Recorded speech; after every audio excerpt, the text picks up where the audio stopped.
Tanggal 5 September tahun 1944. Betapa cantik Maria berdandan sebagai seorang mempelai, di antara para teman dan para gurunya yang bersuka cita. Di sana juga ada Elizabeth di antara mereka.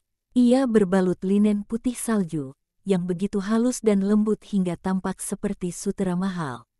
Ia mengenakan sekeliling pinggangnya yang ramping sebuah ikat pinggang yang dibuat dengan jarum ukir dari bahan emas dan perak, terdiri dari medali-medali besar yang dijalin bersama dengan rantai-rantai kecil. Setiap medali merupakan suatu sulaman benang-benang emas pada perak tebal yang dipoles usia. Mungkin karena ikat pinggang itu terlalu panjang untuknya, yang masih seorang gadis belia, 3 buah medali terakhir terjuntai di bagian depan dan jatuh di antara lipatan-lipatan pakaian yang amat lebar yang sangat panjang hingga membentuk semacam pancung. Pada kakinya ia mengenakan sandal kulit berwarna putih dengan gesper-gesper perak. Sekeliling lehernya pakaian diikatkan dengan seutas rantai dari bunga-bunga mawar emas kecil dan benang-benang perak berpola rendah, dengan meniru dalam ukuran yang lebih kecil desain ikat pinggangnya. Dengan melewati lubang-lubang besar pada leher baju yang longgar, rantai mengencangkan baju dan membentuk semacam jumbai-jumbai kecil. Leher Maria muncul dari lipatan kain putih dengan keanggunan sebuah batang yang dibungkus dalam sehelai kain mahal dan nampak bahkan terlebih langsing dan terlebih putih dari biasanya. Batang sekuntum lili yang berujung pada sebuah wajah yang bak sebuah lili, yang bahkan terlebih pucat dari biasanya karena sukacita itu. Dan terlebih murni. Wajah dari kurban yang paling murni. Rambutnya tak lagi tergerai pada bahunya, melainkan ditata dalam suatu simpul dari jalinan-jalinan rambut dengan gaya menarik, dan jepit-jepit rambut berpols perak yang mahal. Semuanya dibuat dengan sulaman benang-benang logam mulia berpola renda di bagian atas, guna menahan rambut pada posisinya. Kerudung bundanya dikenakan di atas jalinan-jalinan rambut dan jatuh terjuntai dalam lipatan-lipatan yang indah di bawah plat tipis berharga yang melingkari dahinya yang putih salju. Kerudung itu terjuntai pada sisi-sisinya dan karena Maria tidak setinggi bundanya, kerudung itu jatuh lebih rendah dari pinggulnya, sementara kerudung itu terjuntai hanya hingga pinggang Ana. Tangan-tangannya tak mengenakan apa-apa, selain gelang-gelang pada pergelangan-pergelangan tangannya. Pergelangan tangannya begitu langsing hingga gelang-gelang berat milik bundanya itu menutupi punggung tangannya dan akan jatuh ke tanah jika ia menggoyang-goyangkan tangannya. Teman-temannya memandanginya dan mengaguminya. Mereka berceloteh gembira bagai burung-burung pipit mengajukan pertanyaan-pertanyaan dan mengungkapkan kekaguman mereka. Apakah perhiasan-perhiasan ini milik bundamu?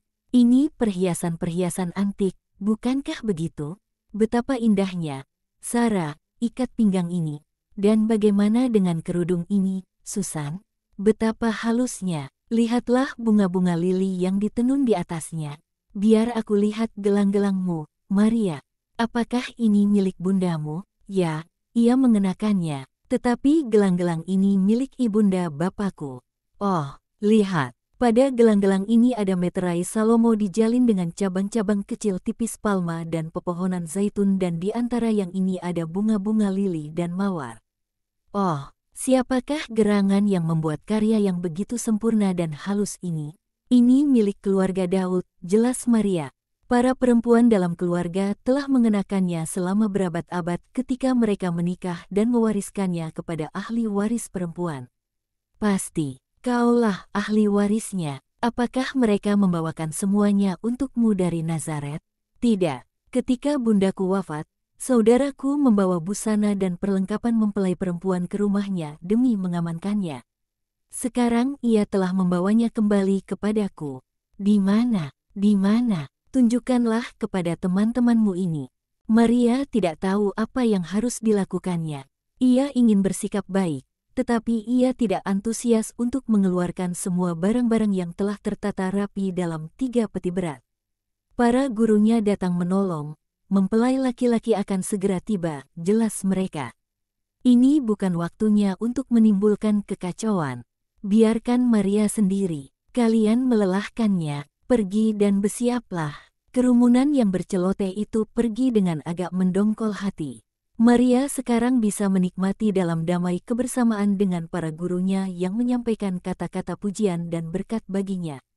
Juga Elizabeth telah datang mendekat. Dan sementara Maria, yang sangat tersentuh hatinya, menangis sebab Hana anak Fanuel telah menyebutnya, "Nak," dan telah menciumnya dengan kasih keibuan yang tulus, Elizabeth berkata kepadanya, "Maria, bundamu tidak ada di sini," dan meski begitu ia hadir. Jiwanya bersukacita bersama jiwamu. Lihat, semua yang kau kenakan memberikan kepadamu belayannya sekali lagi.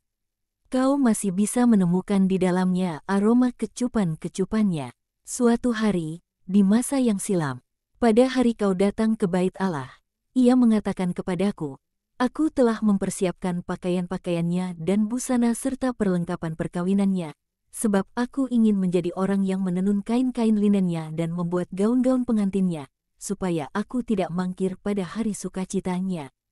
Dan dengarlah, pada hari-hari terakhir, ketika aku melayaninya, setiap sore ia ingin membelai pakaian-pakaian kecil pertamamu dan pakaian-pakaian yang sekarang kau kenakan dan ia akan mengatakan, 'Aku bisa mencium harum melati dari putri kecilku dan aku ingin ia merasakan di sini kecupan mamanya.'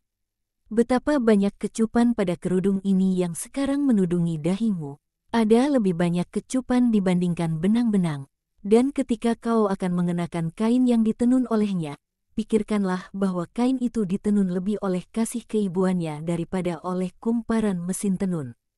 Dan perhiasan-perhiasan ini juga dalam situasi-situasi sulit disimpan oleh bapamu untukmu, supaya kau cantik di saat ini, sebagaimana pantas bagi seorang putri dari keturunan Daud. Berbahagialah dan bergembiralah, Maria. Kau bukan seorang yatim piatu, sebab orang tuamu bersamamu dan suamimu adalah seorang bapa dan seorang bunda bagimu. Demikianlah kesempurnaannya. Ya, itu benar, sudah pasti aku tak dapat mengeluh. Dalam 2 bulan ia telah kemari 2 kali, dan hari ini ia telah datang untuk ketiga kalinya. Menerjang hujan dan angin kencang, demi menerima perintah-perintah dariku. Bayangkan, perintah dariku yang adalah seorang perempuan miskin dan jauh lebih muda darinya. Dan ia tak menolak apapun dariku. Ia bahkan tidak menungguku untuk meminta. Aku pikir seorang malaikat pastilah mengatakan kepadanya apa yang aku inginkan, sebab ia memberitahuku sebelum aku dapat berbicara. Terakhir kali ia mengatakan, "Maria, aku pikir kau lebih suka tinggal di rumah bapamu. Sebab kau adalah seorang anak perempuan ahli waris. Kau dapat melakukannya, jika itulah keinginanmu. Aku akan datang ke rumahmu. Akan tetapi, demi menggenapi upacara, kau akan pergi selama seminggu ke rumah saudara laki-lakiku, Alpheus. Maria sudah sangat mengasihimu. Dan dari sana prosesi akan dimulai yang akan menghantarmu ke rumahmu pada sore hari perkawinan. Bukankah ia sangat baik? Bahkan tak jadi masalah untuknya jika orang-orang mengatakan bahwa ia tidak punya rumah seperti yang aku sukai. Aku akan menyukainya, sebab ia di sana dan ia begitu baik. Tentu saja, aku lebih memilih rumahku sendiri, karena kenangan-kenangan. Oh, Yosef begitu sangat baik. Apa yang dikatakannya mengenai nazarmu? Kau belum menceritakannya kepadaku." Ia tak keberatan. Sebaliknya, ketika aku mengatakan alasan-alasannya kepadanya, ia mengatakan, "Aku akan menggabungkan kurbanku dengan kurbanmu." Ia adalah seorang pemuda yang kudus, kata Hana anak Fanuel. Si pemuda yang kudus masuk sekarang ini dengan ditemani Zaharia. Ia sungguh agung. Berbalut sepenuhnya dalam busana kuning emas, ia tampak seperti seorang penguasa dari timur. Sebuah ikat pinggang nan indah menyangga kantongnya dan pisau belatinya. Kantongnya dari kulit kambing yang halus bersulam emas, pisau belatinya bersarung kulit kambing yang halus dengan hiasan-hiasan emas. Di atas kepalanya ia mengenakan serban, yakni sehelai kain biasa yang dikenakan seperti kerudung, sebagaimana masih lazim di kalangan suku tertentu di Afrika. Seperti kaum Beduin, dan ditahan oleh sebuah cincin berharga, seutas kawat tipis dari emas, di mana diikatkan beberapa berkas kecil murad. Ia mengenakan sebuah mantol baru, dengan jumbai-jumbai, dan ia mengenakannya dengan wibawa yang agung. Ia berbinar dalam sukacita. Dalam tangan-tangannya ia membawa berkas-berkas kecil murad yang berbunga. Damai bagimu, mempelaiku. Yosef menyalaminya. Damai bagi semua. Ketika ia telah menerima tanggapan atas salamnya, ia mengatakan, "Aku melihat sukacitamu pada hari aku memberimu sebuah ranting dari kebunmu. Aku pikir sebaiknya aku membawakanmu murad yang aku petik dekat groto yang begitu kau sukai. Aku ingin membawakanmu beberapa kuntum mawar yang sudah mulai mekar dekat rumahmu." Tetapi bunga-bunga mawar tidak bertahan lama. Sesudah perjalanan beberapa hari lamanya, aku akan tiba di sini dengan hanya duri-durinya. Dan aku ingin mempersembahkan kepadamu, kekasihku, hanya bunga-bunga mawar dan menaburi jalanmu dengan bunga-bunga berbau harum lembut, agar kakimu dapat beristirahat padanya tanpa menyentuh suatu pun yang kotor atau kasar. Oh, terima kasih, kau begitu sangat baik. Tetapi apakah yang kau lakukan demi menjaganya tetap begitu segar? Aku mengikatkan sebuah jambangan ke pelana dan aku memasukkan ke dalamnya ranting-ranting dengan kuncup-kuncup bunga. Selama perjalanan kuncup-kuncup itu mekar menjadi bunga-bunga. Inilah, Maria, semoga dahimu dihiasi dengan kemurnian. Simbol seorang mempelai, yang, meski demikian, jauh lebih rendah dibandingkan kemurnian hatimu. Elizabeth dan para guru menghiasi Maria dengan sebuah karangan bunga kecil yang mereka bentuk dengan menempatkan pada cincin berharganya berkas-berkas murad putih kecil dan mereka menyelipkan mawar-mawar putih kecil yang mereka ambil dari sebuah jambangan yang diletakkan di atas sebuah peti kecil. Maria tengah hendak mengambil mantel putih besarnya untuk dikenakan pada bahunya, namun Yosef mendahuluinya dan membantunya melekatkannya pada puncak kedua bahunya dengan 2 gesper perak. Lalu para guru menata lipatan-lipatannya dengan penuh kasih. Semuanya telah siap. Sementara mereka menunggu, aku tidak tahu apa, Yosef membawa Maria ke satu sisi dan mengatakan kepadanya, "Aku telah banyak merenungkan nazarmu beberapa hari belakangan ini. Aku katakan kepadamu bahwa aku akan ikut ambil bagian bersamamu. Tetapi semakin aku merenungkannya, semakin aku menyadari bahwa suatu kenaziran sementara tidaklah cukup, bahkan meski jika diperbaharui beberapa kali. Aku telah memahamimu, Maria. Aku masih belum layak akan sabda terang, namun bisik-bisik mengenainya datang kepadaku. Dan itu membuatku membaca rahasiamu, paling tidak secara garis besarnya. Aku ini seorang laki-laki bodoh yang miskin, Maria. Seorang pekerja miskin. Aku tidak bisa membaca dan aku tidak punya harta. Akan tetapi aku menempatkan di kakimu hartaku, kemurnian mutlakku, untuk selamanya, agar layak berada di sisimu, perawan Allah, Dinda, pengantinku, kebun tertutup engkau, kebun tertutup dan mata air termeterai. Seperti dikatakan leluhur kita, yang mungkin menuliskan Kidung Agung ketika melihatmu. Aku akan menjadi penjaga kebun rempah-rempah ini di mana terdapat buah-buahan yang paling berharga dan dari mana suatu sumber air hidup membual dalam suatu gelombang yang lembut. Kebaikanmu, oh mempelai, telah menaklukkan jiwaku dengan ketakberdosaanmu, oh mempelai yang tercantik.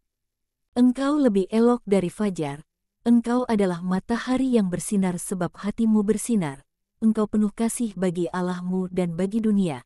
Kepada siapa engkau rindu memberikan seorang juru selamat dengan kurbanmu sebagai seorang perempuan? Datanglah, mempelaiku terkasih, dan ia dengan lembut menggandeng tangannya dan menghantarnya menuju pintu. Semua yang lain mengikuti mereka dan di luar teman-teman yang bersukacita, semuanya berbusana putih dan mengenakan kerudung, menggabungkan diri dengan mereka. Mereka berjalan melintasi halaman-halaman dan serambi-serambi, di antara orang banyak yang menyaksikan mereka, hingga ke suatu tempat yang bukan bait Allah, tetapi kelihatannya sebuah aula yang dipergunakan untuk upacara-upacara, karena ada lampu-lampu dan gulungan-gulungan perkamen seperti di sinagoga. Mereka berjalan sejauh sebuah podium tinggi, nyaris seperti sebuah meja, dan mereka menanti. Orang-orang lain berdiri teratur di belakang mereka. Para imam lainnya dan orang-orang yang ingin tahu berkumpul di belakang. Imam besar masuk dengan khidmat. Ada bisik-bisik di antara orang banyak yang ingin tahu, apakah dia akan menikahkan mereka. Ya, sebab ia dari keturunan raja dan golongan imam. Sekuntum bunga dari Daud dan Harun, mempelai perempuan adalah seorang perawan dari Bait Allah. Mempelai laki-laki dari suku Daud. Imam besar mempersatukan tangan kanan mempelai perempuan dengan tangan kanan mempelai laki-laki dan ia memberkati mereka dengan khidmat, semoga Allah Abraham, Ishak dan Yakub bersamamu.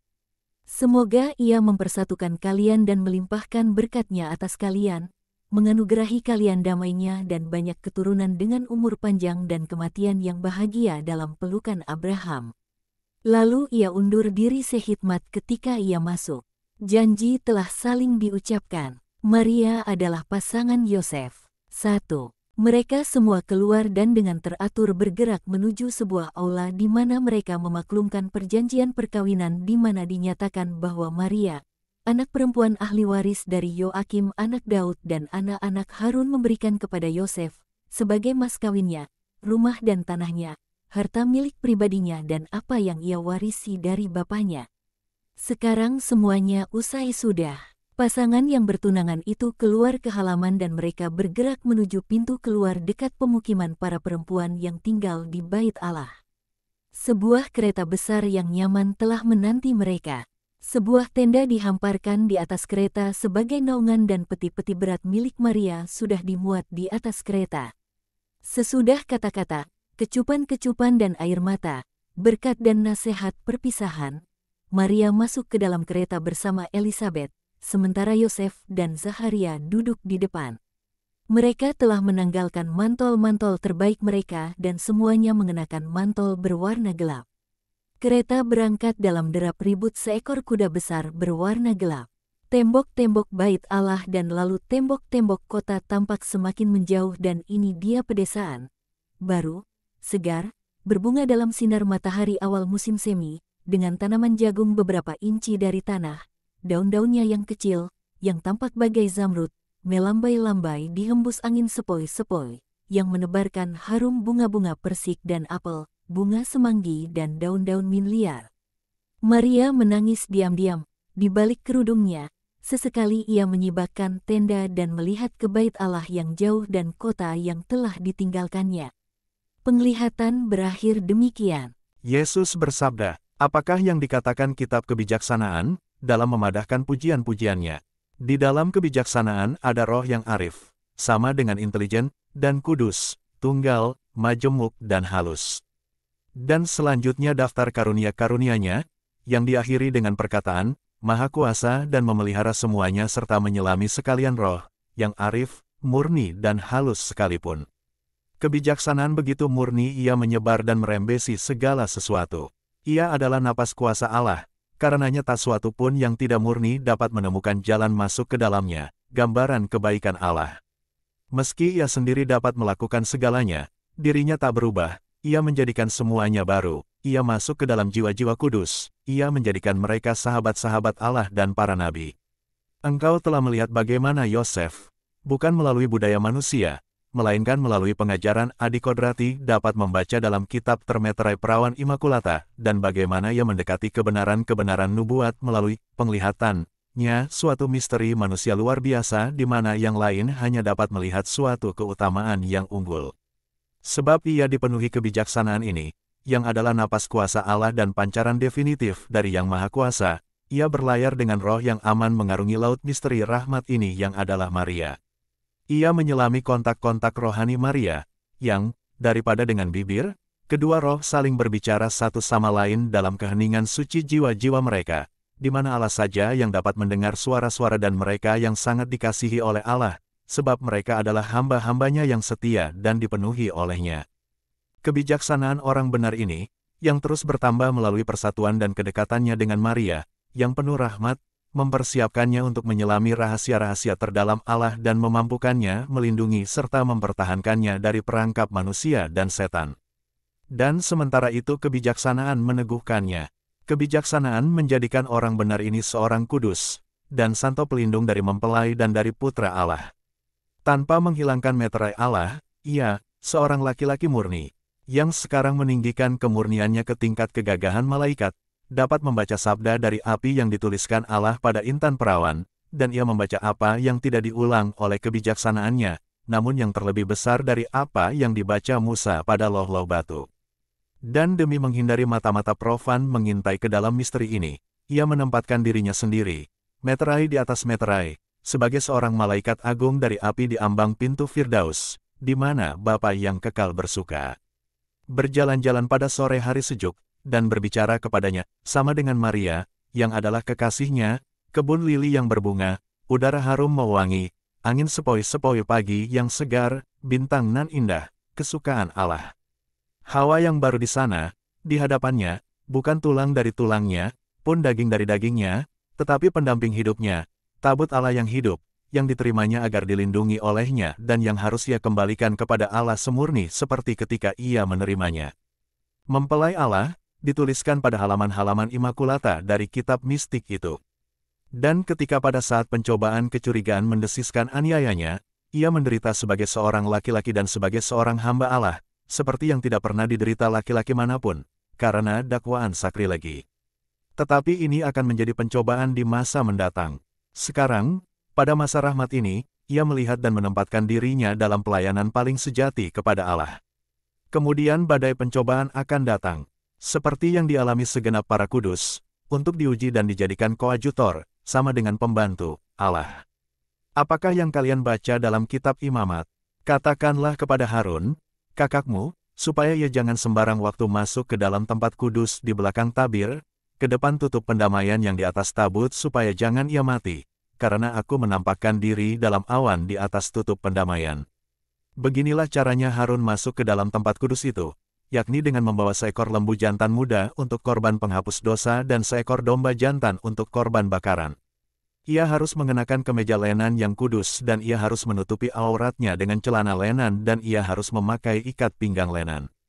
Dan Yosef sungguh masuk ke dalam tempat kudus, sama dengan sanktuarium Allah, kapanpun dan sejauh yang Allah kehendaki, di belakang tabir yang menyembunyikan tabut di atas mana roh Allah melayang-layang dan ia mempersembahkan dirinya sendiri dan akan mempersembahkan anak domba, sebuah korban bakaran demi dosa dunia dan penebusan dosa dunia.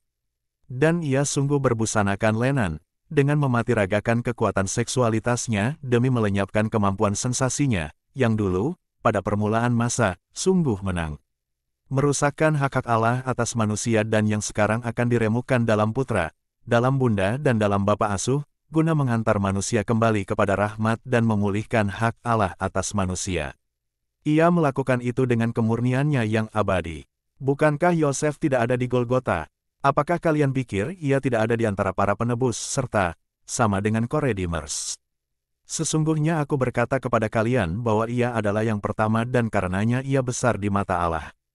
Besar karena kurbannya, kesabarannya, ketekunannya, imannya. Iman manakah yang terlebih besar dari ini yang percaya tanpa melihat mukjizat-mukjizat Mesias? Terpujilah Bapa asuhku, suatu teladan bagi kalian akan apa yang paling kurang dari kalian, kemurnian, kesetiaan dan kasih sempurna. Terpujilah pembaca agung dari kitab termeterai, yang dikaruniai kebijaksanaan guna dapat memahami misteri-misteri rahmat dan dipilih untuk melindungi juru selamat dunia dari jerat perangkap segenap musuh. 1.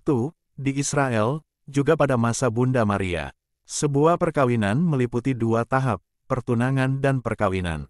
Upacara pertunangan, dengan mana perkawinan pada dasarnya ditetapkan, menyiratkan bahwa pasangan muda harus diberkati oleh seorang imam sementara mereka saling memegang tangan kanan pasangannya. Sebuah perjanjian yang sah dibuat sehubungan dengan harta milik dan hak. Selama tahap pertama ini mereka tidak hidup bersama. Perkawinan merupakan penggenapan khidmat dari perjanjian dan pasangan mulai hidup bersama.